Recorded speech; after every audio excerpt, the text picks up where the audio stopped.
12 years, 4,380 days. Miguel Santos escaped from Mexican federal prison in 2012. Cartel boss, responsible for 200 murders, drug trafficking operations spanning 6 countries, life sentence, gone. Mexican authorities searched, U.S. Marshals hunted, DEA tracked leads, Interpol issued red notices. Nothing. Santos disappeared completely, vanished like smoke. Some believed he was dead. Others thought he'd fled to South America. Most assumed he'd never be found. They were all wrong. U.S. Marshals don't stop hunting. 12 years is nothing. 20 years is nothing. The pursuit continues until the target is in custody or confirmed dead. Miguel Santos thought time would protect him, that eventually everyone would forget. He didn't understand federal determination. Welcome to Operation Final Prayer. When fugitives think they've escaped forever, U.S. Marshals remind them, there is no statute of limitations on justice. The escape happened on July 8, 2012. Altiplano Federal Prison, maximum security facility. Santos had connections, money, resources. He bribed guards, had a tunnel dug, motorcycle waiting outside. By the time guards discovered his empty cell, he was 50 miles away. Mexican government was embarrassed. Santos was high-value prisoner. His escape made international news. President demanded answers. Prison officials were arrested. New security measures implemented. But Santos was gone, free, laughing at authorities. The manhunt began immediately. Mexican federal police, army units, intelligence services, everyone searching. His properties were raided. Associates were arrested. Family members were interrogated. No one knew where he'd gone, or everyone was too afraid to tell. U.S. Marshals joined the hunt within days. Santos had trafficking operations in Texas, California, Arizona. American arrest warrants existed. If he surfaced in U.S. territory, Marshals had jurisdiction. Deputy Marshal James Cooper was assigned the case. 30 years hunting fugitives. He'd tracked targets across 4 continents. Santos would be another name on his list. Fugitives make patterns, Cooper told his team. They return to familiar places, contact family, use trusted associates. Santos thinks he's smart, but everyone makes mistakes. We just need patience. 12 years running. One escaped cartel boss. Comment if you think U.S. Marshals never quit hunting. The first years were frustrating. Leads dried up. Sightings were false. Santos seemed to have vanished completely. Some colleagues suggested closing the case, focusing resources elsewhere. Cooper refused. He's alive somewhere, living somehow. We keep looking. Intelligence suggested Santos had fled to Central America, Guatemala, Honduras, El Salvador, countries with weak law enforcement, easy to hide, easy to bribe officials. Marshals coordinated with local authorities, shared intelligence, monitored border crossings. Nothing concrete. Financial tracking proved difficult. Santos's accounts were frozen, his assets seized. But cartels have money hidden everywhere. Offshore accounts, cash reserves, cryptocurrency. He could access funds without triggering alerts, living comfortably while wanted. The breakthrough came in year 8, small, almost insignificant. A nun in Guatemala reported unusual activity at a remote monastery. San Miguel Mission, mountain location, isolated. The monastery had accepted a new monk 3 years earlier, Brother Antonio. Quiet, kept to himself, never left the grounds. The report reached Guatemalan police, who dismissed it. Monasteries accept monks regularly, nothing unusual. But the nun was insistent. Brother Antonio didn't seem like other monks. He knew nothing about religious practices, never attended services properly. Something felt wrong. The report eventually reached DEA, who forwarded it to Marshals. Cooper read it. Most fugitive tips led nowhere. But this one felt different. Santos was Catholic, had donated to churches. Hiding in a monastery would appeal to him. Religious sanctuary, isolated location. Who would look for a cartel boss among monks? Hit like if you believe religious sanctuary shouldn't protect fugitives. Investigation began carefully. Can't raid a monastery without cause. Religious institutions have protections. International incident potential. Evidence was needed first. Confirmation that Brother Antonio was actually Miguel Santos. Marshals requested surveillance from Guatemalan authorities, photographs of the monks, long-range observation, facial recognition analysis. The mission was remote. Getting close was difficult, but satellite imagery showed the location, the layout, the daily routines. Photos came back after 3 weeks. Monks working in gardens, walking between buildings. One monk stood out, heavier than others, moved differently, kept his hood up frequently. The images were enhanced. Facial recognition was run. 78% match to Miguel Santos, accounting for weight gain, aging, 12 years of changes, not definitive, but strong enough to justify further investigation. Background check on Brother Antonio revealed inconsistencies. His religious history was fabricated. The monastery where he claimed previous service didn't exist. His references were false. Someone had created a fake identity. Professional forgery. Expensive documentation. Cooper studied the evidence. This is him. I know it. Santos found a perfect hiding place. Remote monastery. Religious protection. Isolated location. He's been there for years. Living as a monk while wanted internationally. But knowing and proving are different. Guatemalan government needed solid evidence before authorizing operation. International law required certainty. Raiding religious institutions without cause creates diplomatic disasters. DNA evidence was needed. Something from Brother Antonio. Hair, saliva, anything for comparison. That meant getting an operative inside the monastery. Extremely difficult. Dangerous. If Santos realized he was discovered, he'd flee again. The solution was creative. Marshals coordinated with Guatemalan intelligence. They sent an undercover operative posing as visiting priest, performing inspections, meeting with monks, collecting routine samples for health screening, plausible cover story. The operative spent 2 days at the monastery, met every monk, including Brother Antonio, collected samples from everyone, hair from combs, saliva from cups. The operation was delicate. Any suspicion would alert Santos. But the operative was professional, smooth, natural. Too invasive or necessary action for fugitive apprehension. Comment I or N. DNA samples were rushed to laboratories. Analysis took 10 days. The results came back definitive. Brother Antonio's DNA matched Miguel Santos, 99.8% certainty. 12 years after escaping prison, Santos was found, living as a monk, thinking he was safe. Cooper received confirmation on a Friday afternoon. 12 years of hunting, thousands of leads, countless dead ends. Finally, success. We found him.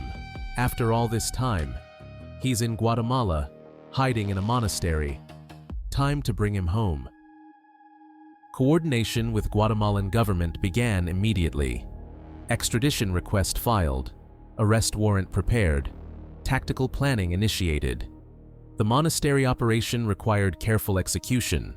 Religious site, international location, media attention guaranteed. Everything had to be perfect.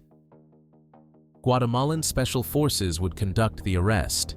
U.S. Marshals would observe, provide intelligence, take custody after apprehension. The operation was scheduled for 3 weeks later. Time to prepare.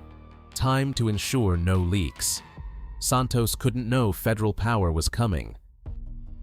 Intelligence gathered everything about the monastery: daily schedules, security measures, Santos's routines.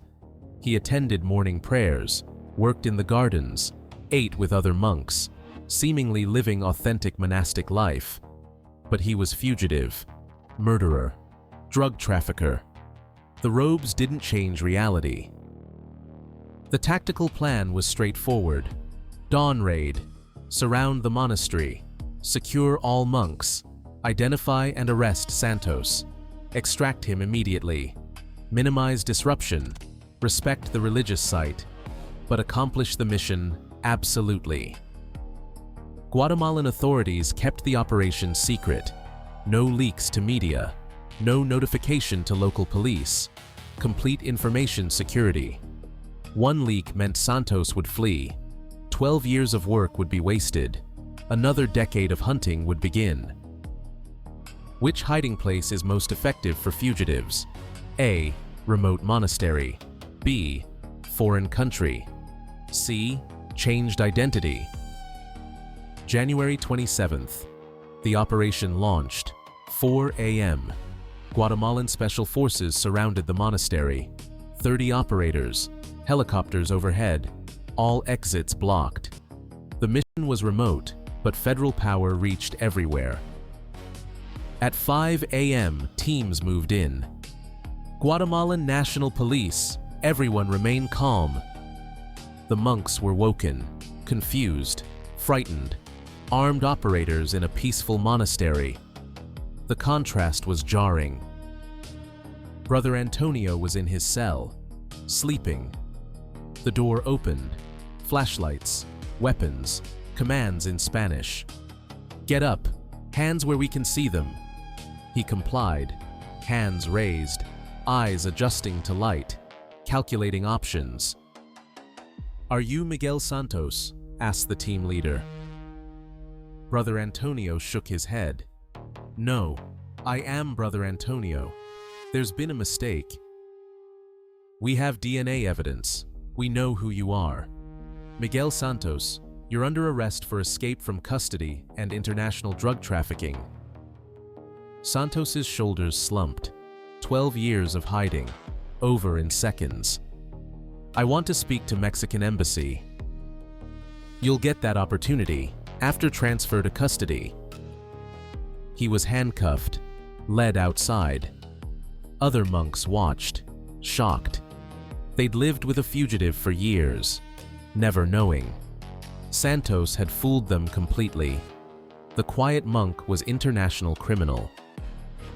U.S. Marshal Cooper was waiting outside.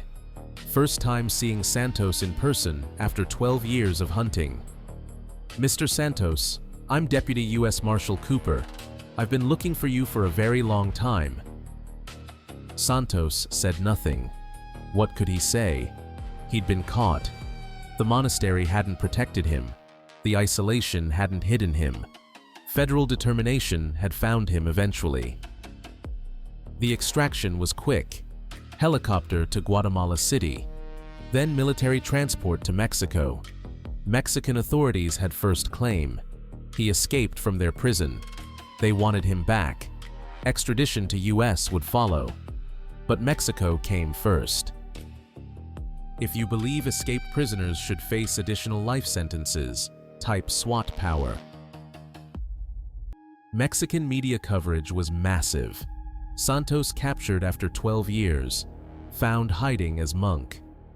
The story was sensational.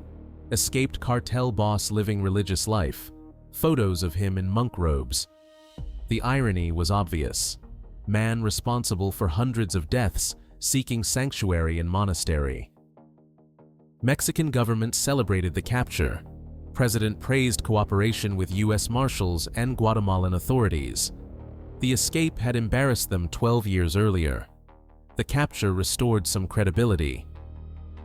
Santos was returned to Altiplano prison, same facility he'd escaped from. But security was different now. Enhanced surveillance, more guards, better protocols, lessons learned from his escape. He wouldn't escape again. Additional charges were filed. Escape from custody. 20 years added to his life sentence. Drug trafficking charges from operations during his fugitive years. Money laundering, murder conspiracy. Each charge added years. Santos would die in prison. Multiple life sentences guaranteed it. The monastery faced scrutiny. How did they accept Santos without proper verification? Investigation revealed the abbot had been deceived. Santos's forged documents were professional. His donations were generous. The monastery had no reason to suspect. They were victims of his deception too. Brother Antonio's cell was searched. Nothing contraband found. No weapons, no drugs, no communications equipment. He'd actually lived as a monk. Genuine religious life. Maybe seeking redemption. Maybe just hiding. Probably both. Other monks were interviewed. They described Brother Antonio as quiet, devout, hard-working, never caused problems, never discussed his past. They'd believed he was legitimate. The revelation shocked them. Their peaceful community had harbored fugitive. International law enforcement praised the operation. 12-year manhunt concluded successfully. Perfect coordination between U.S. Marshals, Guatemalan authorities, and Mexican government. The model for international fugitive operations. Patience, cooperation, determination. Santos gave interviews from prison, trying to explain his actions. I didn't want to die in prison. I escaped to live. The monastery gave me peace. For first time in my life, I found peace. Then it ended. Prosecutors weren't sympathetic. You're responsible for 200 murders. You trafficked tons of drugs. You corrupted officials. You escaped from justice. Peace is something you denied your victims. Prison is where you belong. Should fugitives who evade capture for 10+ years face enhanced sentences? Comment yes or no. The trial for escape charges was quick. Evidence was overwhelming. Security footage showed the escape. Witness testimony confirmed the plan. Santos had no defense. Guilty verdict. 20 additional years added to life sentence. U.S. extradition proceedings began. American warrants for drug trafficking, money laundering, conspiracy. Mexican government agreed to extradition after serving certain sentence portions. Santos would eventually face American justice too. Other cartel members noticed. Santos had hidden for 12 years, changed identity, found perfect sanctuary, still got caught. U.S. Marshals never stopped hunting. Time didn't erase warrants, distance didn't prevent arrest. There was no safe hiding place from federal power. Fugitive captures increased after Santos's arrest. Other long-term fugitives realized hiding was temporary. Eventually, they'd be found. Better to surrender than face enhanced charges. The Santos case proved that running only delays inevitable. Cooper retired 2 years after the capture. 32 years with U.S. Marshals, hundreds of fugitives arrested. But Santos was his proudest achievement. 12 years. Never gave up. Never stopped believing. Persistence paid off. People ask how I stayed motivated, Cooper said at his retirement. Simple. Santos was out there, living free, while his victims' families suffered. That's not justice. My job was finding him. Took 12 years. But we got him. That's what marshals do. We don't quit. The monastery returned to peaceful operations. The scandal faded. Monks resumed their routines. But they implemented better verification procedures, background checks for new members, cooperation with authorities. They'd been deceived once, never again. Santos sits in Altiplano prison, same cell block he escaped from, but he'll never leave this time. Multiple life sentences, enhanced security, international attention. His escape bought 12 years of freedom, cost him any chance of ever being released. The monk robes are gone. The religious sanctuary ended. The peaceful life interrupted. He's back in prison clothing, back in a cell, back to spending the rest of his life behind bars. The 12-year detour only added to his sentence. Operation Final Prayer proved that time doesn't defeat justice. 12 years of hiding, different identity, remote location, religious sanctuary. None of it stopped U.S. Marshals. They kept investigating, kept searching, kept hunting, until they found him. Other fugitives learned the lesson. You can run, you can hide, you can change identities, you can flee countries, you can seek sanctuary. But U.S. Marshals will keep looking, for years, for decades, until you're found, until you're arrested, until you're back in custody. Santos thought 12 years meant safety, that eventually everyone would forget. He was wrong. Federal power doesn't forget. Warrants don't expire. Marshals don't stop hunting. The only question is when arrest happens, not if. This is what happens when cartel bosses escape prison. This is what U.S. Marshals do across decades. This is why fleeing only delays justice. You can dig tunnels. You can flee countries. You can hide in monasteries. You can live as a monk. You can think 12 years is enough. None of it stops the hunt. Marshals will find you. Will coordinate with foreign governments. Will confirm your identity. Will bring you back. And will add years to your sentence for the trouble. Santos learned this the hard way. His escape gave him 12 years, cost him 20 more. The mathematics of fugitive life never favor the runner. Federal persistence always wins. This is SWAT power, where 12-year manhunts end in arrests, where U.S. Marshals prove that time means nothing to determination, where fugitives learn that monasteries aren't sanctuaries from federal law, where justice delayed becomes justice delivered. The answer to the quiz? None are truly effective. Remote locations get found through intelligence. Foreign countries cooperate with extradition. Changed identities get penetrated through investigation. The only effective strategy is not becoming a fugitive, because U.S. Marshals always win eventually. Should escaped prisoners automatically receive life sentences? Do you support unlimited resources for long-term manhunts? Which investigative technique impressed you most? Comment below. Like if you stand with U.S. Marshals. Subscribe to SWAT Power, where fugitive hunters never quit. 12 years means nothing, and every escapee eventually faces justice. Because when Marshals start hunting, there's no hiding place safe enough, no time long enough, no sanctuary protected enough. SWAT Power, 12-year hunt, perfect capture, justice restored, every single time.